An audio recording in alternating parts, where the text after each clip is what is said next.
آج سیرت نبی کی قسط نمبر 30 حاضر ہے، جس کا عنوان ہے کافروں کے مطالبات اور اس کے جوابات۔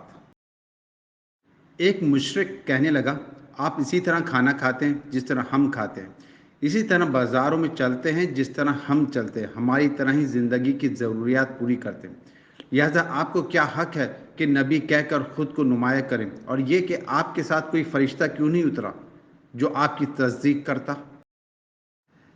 اس پر اللہ تعالیٰ نے سورہ فرقان کی آیت نمبر 7 نازل فرمائی۔ ترجمہ: اور یہ کافر لوگ رسول اللہ صلی اللہ علیہ وآلہ وسلم کی نسبت یوں کہتے ہیں کہ اس رسول کو کیا ہو گیا ہے کہ وہ ہماری طرح کھانا کھاتا ہے اور بازاروں میں چلتا پھرتا ہے، اس کے ساتھ کوئی فرشتہ کیوں نہیں بھیجا گیا کہ وہ اس کے ساتھ رہ کر ڈرایا کرتا، اس کے پاس غیب سے کوئی خزانہ آ پڑتا، یا اس کے پاس کوئی غیبی باغ ہوتا جس سے یہ کھایا کرتا۔ اور ایمان لانے والوں سے یہ ظالم لوگ یہ بھی کہتے ہیں کہ تم تو ایک بے عقل آدمی کی راہ پر چل رہے ہو۔ پھر جب انہوں نے یہ کہا کہ اللہ تعالیٰ کی ذات اس سے بہت بلند ہے کہ وہ ہمیں میں سے ایک بندے کو رسول بنا کر بھیجے، تو اس پر اللہ تعالیٰ نے سورہ یونس کی آیت نازل فرمائی۔ ترجمہ: کیا ان مکہ کے لوگوں کو اس بات سے تعجب ہوا کہ ہم نے ان میں سے ایک شخص کے پاس وحی بھیج دی کہ سب آدمیوں کو اللہ کے احکامات کے خلاف چلنے پر ڈرائے، اور جو ایمان لے آئیں انہیں خوشخبری سنا دے کہ انہیں اپنے رب کے پاس پہنچ کر پورا رتبہ ملے گا۔ اس کے بعد ان لوگوں نے آپ صلی اللہ علیہ وآلہ وسلم سے کہا، ہم پر آسمان کے ٹکڑے ٹکڑے کر کے گرا دو، جیسا کہ تمہارا دعویٰ ہے کہ تمہارا رب جو چاہے کر سکتا۔ ہمیں معلوم ہوا ہے کہ تم جس رحمان کا ذکر کرتے ہو وہ رحمان یمامہ کا ایک شخص ہے، وہ تمہیں یہ باتیں سکھاتا ہے۔ ہم لوگ اللہ کی قسم کبھی رحمان پر ایمان نہیں لائیں گے۔ یہاں رحمان سے ان لوگوں کی مراد یمامہ کے ایک یہودی کاہن سے تھی۔ اس بات کے جواب میں اللہ تعالیٰ نے سورہ الراحت کی آیت 30 نازل فرمائی۔ ترجمہ: آپ فرما دیجئے کہ وہی میرا ربی اور نگہبان ہے، اس کے سوا کوئی عبادت کے قابل نہیں، میں نے اسی پر بھروسہ کر لیا اور اسی کے پاس مجھے جانا ہے۔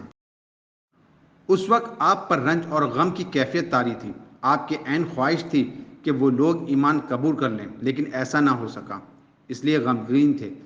اسی حالت میں آپ وہاں سے اٹھ گئے۔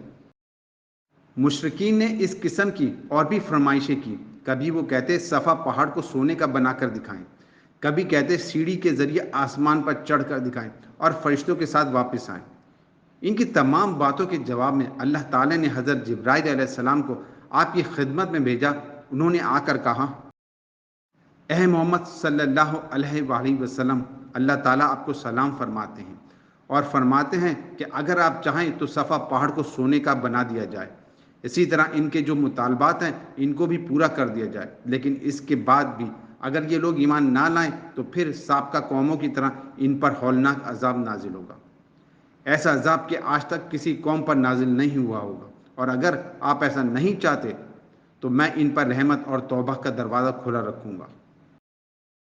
یہ سن کر آپ نے عرض کیا، باری تعالیٰ آپ اپنی رحمت اور توبہ کا دروازہ کھلا رکھیں۔ دراصل آپ جانتے تھے کہ قریش کے یہ مطالبات جہالت کی بنیاد پر ہیں، کیونکہ یہ لوگ رسولوں کو بھیجنے کی حکمت کو نہیں جانتے۔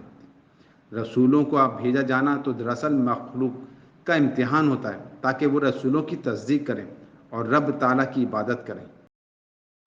اگر اللہ تعالیٰ درمیان سے سارے پردے ہٹا دے اور سب لوگ آنکھوں سے سب کچھ دیکھ لیں تو پھر تو انبیاء اور رسولوں کو بھیجنے کی ضرورت ہی باقی نہیں رہتی، اور غیب پر ایمان لانے کا کوئی معنی ہی نہیں رہتا۔ مکہ کے مشرکین نے 2 یہودی عالموں کے پاس اپنے آدمی بھیجے۔ یہ یہودی عالم مدینہ میں رہتے تھے۔ دونوں قاصدوں نے یہودی عالموں سے ملاقات کی اور ان سے کہا، ہم آپ کے پاس اپنا ایک معاملہ لے کر آئے ہیں۔ ہم لوگوں میں ایک یتیم لڑکا ہے، اس کا دعویٰ ہے کہ وہ اللہ کا رسول ہے۔ یہ سن کر یہودی عالم بولے، ہمیں اس کا حلیہ بتاؤ۔ قاصدوں نے نبی کریم صلی اللہ علیہ وآلہ وسلم کا حلیہ بتا دیا۔ تب انہوں نے پوچھا، تم لوگوں میں سے کن لوگوں نے ان کی پیروی کی ہے؟ انہوں نے جواب دیا، کم درجے کے لوگوں نے۔ اب انہوں نے کہا، تم جا کر ان سے 3 سوال کرو۔ اگر انہوں نے ان تینوں سوال کے جوابات دے دیے تو وہ اللہ کے نبی ہیں، اور اگر جواب نہ دے سکے تو پھر سمجھ لینا وہ کوئی جھوٹا شخص ہے۔ باقی کا واقعہ اگلی قسط میں۔ سورہ فرقان آیت نمبر 7 اور 8 کا ترجمہ اور تفسیر۔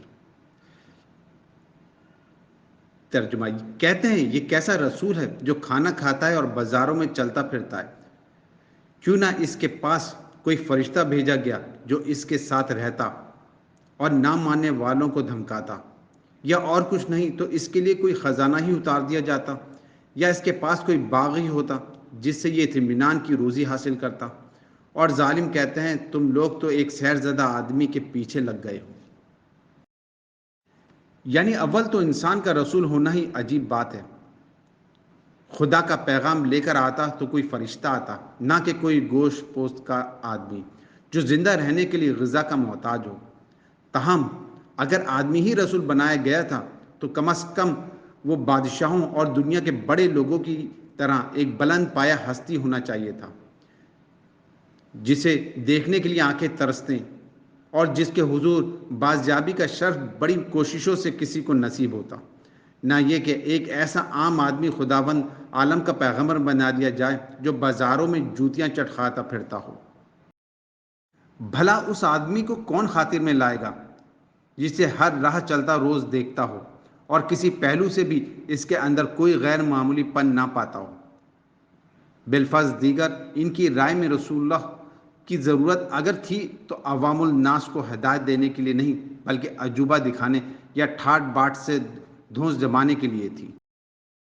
یعنی اگر آدمی ہی کو نبی بنایا گیا تھا تو ایک فرشتہ اس کے ساتھ کر دیا جاتا جو ہر وقت کوڑا ہاتھ میں لیے رہتا اور لوگوں سے کہتا کہ مانو اس کی بات ورنہ ابھی خدا کا عذاب برسا دیتا ہوں۔ یہ تو بڑی عجیب بات ہے کہ کائنات کا مالک ایک شخص کو نبوت کا جلیل القدر منصب عطا کر کے بس یوں ہی اکیلا چھوڑ دے اور وہ لوگوں سے گالیاں اور پتھر کھاتا پھرے۔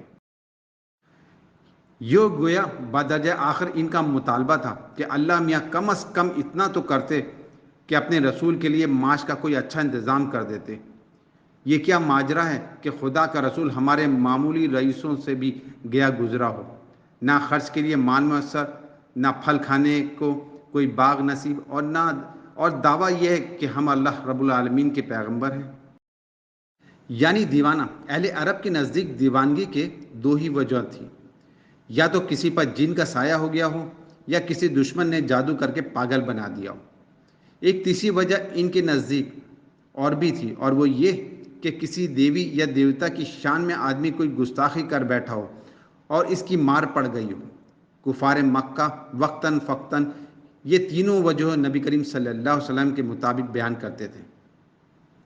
کبھی کہتے اس شخص پر کسی جن کا تسلط ہو گیا ہے، کچھ کہتے کسی دشمن نے بیچارے پر جادو کر دیا ہے، اور کبھی کہتے کہ ہمارے دیوتاؤں میں سے کسی نے کسی کی بے ادبی کرنے کا خمیازہ ہے جو غریب بھگت رہا ہے۔ لیکن ساتھ ہی اتنا ہوشیار بھی مانتے تھے کہ ایک دارالترجمہ اس شخص نے قائم کر رکھا ہے اور پرانی کتابوں کے اقتباسات نکلوا کر یاد کرتا ہے۔